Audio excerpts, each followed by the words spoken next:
ছোটবেলা আমরা শুনতাম ডুমুর ফল খেলে নাকি মানুষ পাগল হয়ে যায়। আপনারা শুনছেন? এরকম অনেক আজে বাজে কথা কিন্তু আমরা ছোটবেলা শুনেছি, যেগুলোর ভিত্তি নাই। বলা হতো পরীক্ষার দিন সকালে কেউ যদি ডিম খেয়ে যায় তাহলে পরীক্ষা নাকি ডিম পায়। এটা ভুয়া কথা, ডাহা মিথ্যা। আমি সব সময় ফাইনাল পরীক্ষার দিন সকালে ডিম খেয়ে যেতাম আর পরীক্ষা দিয়ে ফার্স্ট হয়ে যেতাম। এজন্য ডিম খেয়ে গেলে কেউ ডিম পায় না। আমরা বিশ্বাস করি খাইরিহি ওয়া শাররিহি মিনাল্লাহি, ভালো হোক মন্দ হোক করে কে? আবার ছোটবেলায় বলা হতো ওষুধ খাওয়ার সময় বিসমিল্লাহ করবি না, কারণ বিসমিল্লাহ বললে বরকত হয়, তোর রোগে বরকত হয়ে যাবে, মানে তোর রোগ বেড়ে যাবে। কি ডাকাত, ভুয়া কথা। সব ভালো কাজের আগে বিসমিল্লাহ। অবশ্যই আপনি ওষুধ খাওয়ার আগে বিসমিল্লাহ পড়বেন। কি পড়বেন? আবার অনেকের মাথার চুলের মধ্যে দুইটা গিট থাকে, আছে না নাই? দুই গিট থাকলে কয় তোর দুই বিয়া, তিন গিট থাকলে তিন বিয়া, গিট নাই কয় তোর বিয়া নাই, আছে না নাই? এগুলো মুসলমান বিশ্বাস করতে পারে? মুসলমান বিশ্বাস করে একজনকে, তিনি কে? অনেক স্বামী হার্ট অ্যাটাক করে স্ত্রীর কারণে, জানেন? ঠিক কিনা? ওই কয় ঠিক, সবাই ভুক্তভোগী। কমন পড়ে গেছে। কানের কাছে এসে বেশি বেশি ঘ্যান ঘ্যান করেন না। ঘরে ঢুকলে চাল নাই, ডাল নাই, এটা লাগবে ওইটা লাগবে, ছেলের ওইটা লাগবে। আস্তে আস্তে দুই পক্ষরেই বললাম, স্বামীরাও সালাম দিবেন, স্ত্রীরাও দিবেন। সালাম মানে শান্তি, তো ঘরটারে শান্তি দিয়ে ভরে দিবে কে? যারা সিরিয়াল দেখে, সিরিয়াল দেখার প্যারা আছে না একটা? 9টায় সিরিয়াল শুরু হবে, 8:30 থেকে প্যারা ওঠে। কথা কন, আমার সিরিয়াল শেষ হয়ে গেল, সব কাজ বাদ দে, তাড়াতাড়ি টিভির সামনে বস, আছে না নাই? আরবিয়ানরা আরবিতে বললে ইন্ডিয়ানরা বুঝে না, ইন্ডিয়ানরা হিন্দিতে বললে ইংরেজরা বুঝে না, চাইনিজরা মান্ডারিনে বললে কেউ বুঝে না। চিয়াং ফিয়াং জিয়াং, এগুলো হচ্ছে চাইনিজ ভাষা। ইয়াং শিয়াং দিয়ে যখন কথা বলে কেউ বুঝে না। প্রথম মাগরিবের সালাত পড়ে আমি প্রথম নিগ্রু মানুষ আবিষ্কার করলাম। এর আগে কোনোদিন কালো মানুষ দেখি নাই। সালাম ফিরে ডানে দেখে এক নিগ্রু, বায়ে দেখে আরেক নিগ্রু। আমি মনে করছি কেরামান কাতিবিন। এই নিগ্রু দেখে আমি দিছি দৌড়। সবাই কই দৌড়ান কেন? আমি বললাম এরা কারা? আমারে বলা হলো এরা আপনার বন্ধু। এরা কি? এই কালো লোক নাকি আমার বন্ধু। বললো 5 বছর এই নিগ্রুদের সাথে আপনার থাকতে হবে। 100টারও বেশি দেশের ছাত্র আমরা একসাথে থেকেছি। কারো ভাষা কেউ বোঝে না, কারো গায়ের রঙের সাথে কারো গায়ের রঙের মিল নাই। চিল্লায় বলেন সুবহানাল্লাহ। হজে গিয়েছিলাম এবার, কমসে কম 10,000 ছবি তুলছে আমার সাথে হাজিরা। অপ্রয়োজনীয়, প্রয়োজন নাই। এসেছে ইবাদত করতে, হুজুর একটা সেলফি। ইয়াং ছেলেপেলারা সেলফি তোলে বেশি। আর বুঝলাম না, আঙ্গুল দুটো এরকম করে রাখে। আমি বললাম এটা কি? কই হুজুর ইটস গ্যাংনাম স্টাইল। এটা কি? Gangnam style.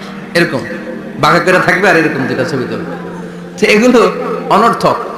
মুমিন ওই কাজ করবে যে কাজটা constructive, fruitful for him, for his family and for the society. মাঝে মাঝে হয় না, মহিলা গলার লকেট পায় না, পুরা বাড়ি আগুন করে ফেলাইছে। লকেট নাই, লয়ে গেল রে, নিয়ে গেল রে, হারাইলাম রে। মা এসার লকেট নাই। লকেট হারানোর পরে মা এসে কান্নাকাটি। বিষ্ণু বললেন থামো। অনেকক্ষণ থামার পরে লকেট খুঁজে পায় না। সবাই খোঁজাখুঁজি, লকেট কই, লকেট কই, লকেট খুঁজে পায় না। ওদিক দিয়ে মাগরিবের নামাজের সময়ও শেষ।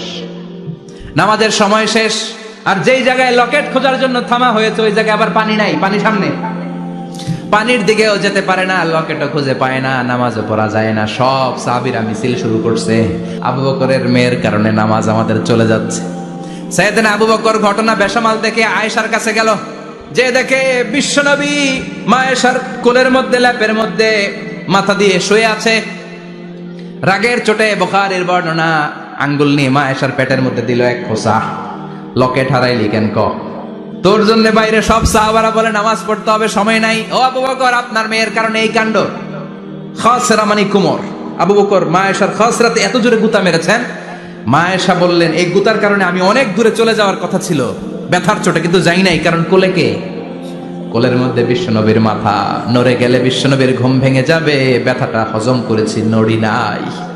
আল্লাহ তখন আয়াত নাজিল করলেন, ফালাম তাজিদু মাআন ফাতায়াম্মামু সাঈদান তাইয়্যিবা। ও সাহাবারা, মিছিল বন্ধ করো। কোন নারীর বিরুদ্ধে মিছিল করো?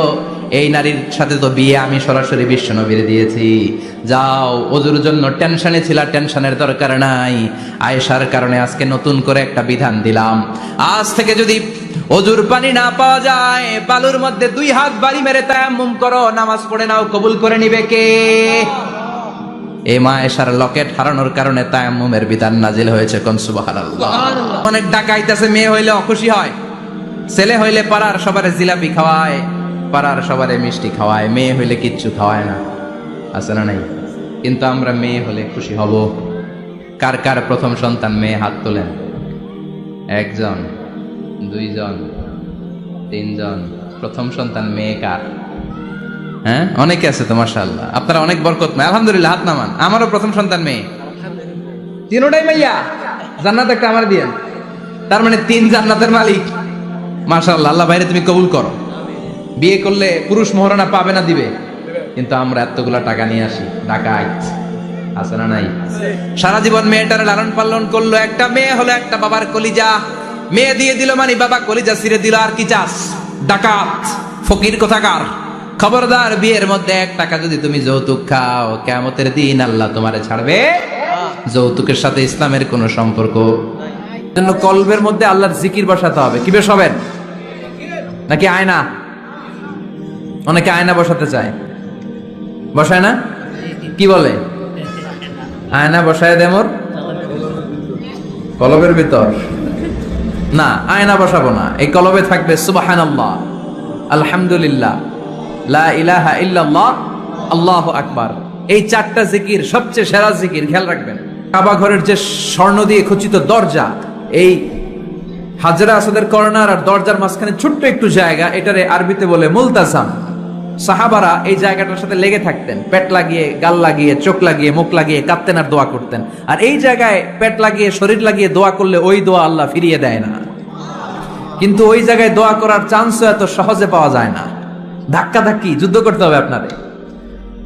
তো এক মাওলানা চান্স পাইছে ওইখানে, অনেক ধাক্কা ধাক্কি করে, খাইয়া দেয়া শক্তি কইরা ধাক্কা ধাক্কি, পাকিস্তানি পাঠানি যেগুলো আছে, 8-10টা পাঠান একসাথে দাঁড়ালে ওগুলার জ্বালায় কিছুই করা যায় না।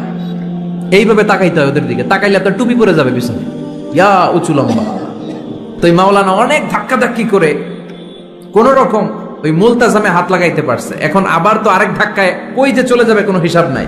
তো সেইখানে দাঁড়াই আল্লাহর কাছে দোয়া করছে, যেহেতু এই জায়গায় দোয়া করলেই আল্লাহ কবুল করে, এখন কয়টা চাবে আল্লাহর কাছে, সময় তো নাই। সে ওখানে হাত লাগিয়ে দোয়া করতেছে, আল্লাহ একটাই দোয়া, জীবনে যত দোয়া করছিলাম আর করবো সব দোয়া তুমি কবুল করে নিও। যত দোয়া জীবনে করছি আর মরার আগের দিন পর্যন্ত যত দোয়া আমি করব, এই দোয়াগুলো কবুল কইরো, এই একটাই চাওয়া, আর কিছু চাইলাম না তোমার কাছে। তো কিছু বাকি রাখছে? কথা বলেন। The believer, they work smart, they don't work hard. বিশ্বাসীরা স্মার্টলি কাজ করে। জাহেলি যুগে বিশ্বনবীর কাছে যখন সর্বপ্রথম তাওহীদের দাওয়াত আসলো, ওই সময়ে একটা লোক মূর্তির পূজা করত, মূর্তিটারে খুব দেখভাল করত, যত্ন করত, আদর সোহাগ করত, আর রাত্রিবেলা এটার সামনে মিষ্টি, দই, হালুয়া, চিরা রাইখা কেঁদে কেঁদে মনের জ্বালার কথা মূর্তির কাছে কইতো। সে ভাবতো এটাই আমার বড় খোদা। সে কি ভাবতো? এটাই আমার, এটারে বললেই এটাই আমার বিপদ থেকে মুক্তি দিবে, আমাকে পরিত্রাণ দিবে, আমাকে সেভ করবে এটা। এভাবে সে আল্লাহকে বাদ দিয়ে মূর্তির ইবাদত করত, মূর্তিকে খুব যত্ন করত। একদিন কোন এক কাজে মূর্তিটাকে রেখে সে ঘরের বাইরে গেল, এক পাশে গেল। কাজ শেষে এসে দেখে তার এই মূর্তির গায়ে পানি। মূর্তিটাকে দেখতে মনে হচ্ছে যে কে যেন গোসল করায় গেছে, পানি। তো সে ভাবলো যেহেতু আমার খোদার গায়ে পানি, এটা নিশ্চয়ই ভালো পানি হবে। He thought it is the water of mercy and blessings. সে ভাবলো it could be the water of rahma, এটা মনে হয় রহমতের পানি হবে, যেহেতু খোদার গায়ে পানি। তো রহমতের গায়ে পানি শুকিয়ে যাওয়ার আগে খেয়ে ফেলি, তাহলে সব রহমত ঢুকবে কই? পেটে। When he thought it is the water of rahma, water of mercy and blessings, he started to suck it with his tongue. সে জিহ্বা দিয়ে চাটতে শুরু করছে, চেটে চেটে সব রহমত নিয়ে নিচ্ছে পেটে। When he started to suck it, he found the taste is little bit bitter, the taste is weird. জিহ্বা দিয়ে যখন চাটতে শুরু করছে তখন সে পেল যে এটার স্বাদটা কেমন যেন কটা কটা লাগে, লবণাক্ত, একটু টক টক, হাজমুলার মতো লাগে। কিসের মাছ? কিরে এরকম লাগে কেন? If it is the water of mercy it should be sweeter. এটা যদি রহমতের পানি হয় এটা সুইট হবে, মিষ্টি হবে। এটা টক লাগে কেন? কটা লাগে কেন? ঘটনা কি? খুঁজতে লাগলো ডানে বায়ে, খুঁজতে খুঁজতে দেখে ঘরের পাশে দুইটা খ্যাকশিয়াল।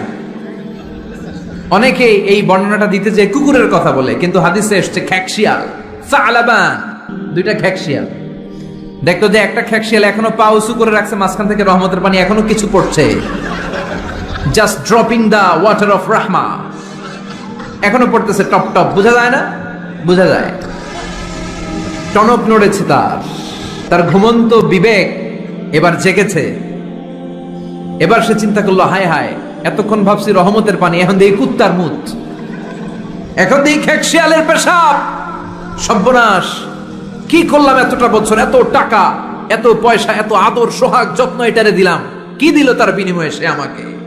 যে একটা খ্যাকশিয়ালের পেশাব থেকে, কুকুরের পেশাব থেকে নিজের বাঁচাতে পারে না, সে জাহান্নামের আগুন থেকে কিয়ামতের দিন আমার কেমনে বাঁচাবে? দৌড়ে দৌড়ে বিশ্বনবীর কাছে এসেছে, এসে বলল, আব্দুল্লাহর বেটা মোহাম্মদ, এতদিন ভাবছি এটা খোদা, এখন দেখি হুদা। হুদা হুদা এটার পিছনে ঘুরছি, এটার কোনো পাওয়ার নাই, সব পাওয়ার আছে একজনের। চিল্লায় বলো, তিনি কে? আর এটারে ডাকতে চাই না, তুমি আমারে পড়ায় দাও লা ইলাহা মুহাম্মাদুর রাসূলুল্লাহ। কালিমা পড়ে মুসলমান হয়ে গেছে, সুবহানাল্লাহ পড়ে।